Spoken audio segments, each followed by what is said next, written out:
قرآن پاک میں اللہ تعالیٰ نے علماء یہود کو تنبیہ کرتے ہوئے ارشاد فرمایا، اَتَأْمُرُونَ النَّاسَ بِالْبِرِّ وَتَنْسَوْنَ أَنفُسَكُمْ وَأَنْتُمْ تَتْلُونَ الْكِتَابَ أَفَلَا تَعْقِلُونَ۔ کیا تم لوگوں کو نیکیوں کی تلقین کرتے ہو اور اپنے آپ کو بھولے رہتے ہو، حالانکہ تم کتاب اللہ کی تلاوت کرتے ہو؟ کیا تمہیں عقل نہیں ہے؟ یہ تنبیہ صرف یہودیوں ہی کے لیے نہیں بلکہ امت محمدیہ کے ہر فرد کے لیے بھی ہے، اور جو اس کا لحاظ نہیں رکھے گا وہ خسارے میں رہے گا اور آخرت میں سخت عذاب کا مستحق ہوگا۔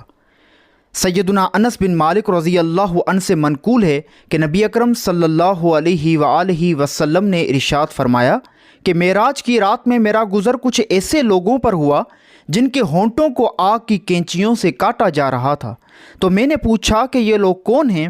جواب ملا، یہ آپ کی امت کے دنیا دار خطباء اور واعظین ہیں جو لوگوں کو نیکیوں کا حکم دیتے تھے اور خود اپنے کو بھولے رہتے تھے، حالانکہ وہ کتاب اللہ کی تلاوت کرتے تھے۔ انہیں عقل نہیں ہے۔ دیکھیے میرے بھائیوں، کتنی سخت جھنجھوڑ دینے والی حدیث ہے۔ اللہ تعالیٰ سے دعا ہے اللہ تعالیٰ ہماری کوتاہیوں کو اپنے فضل سے معاف فرمائے اور ہم سب کو ہدایت پر استقامت عطا فرمائے۔ آمین۔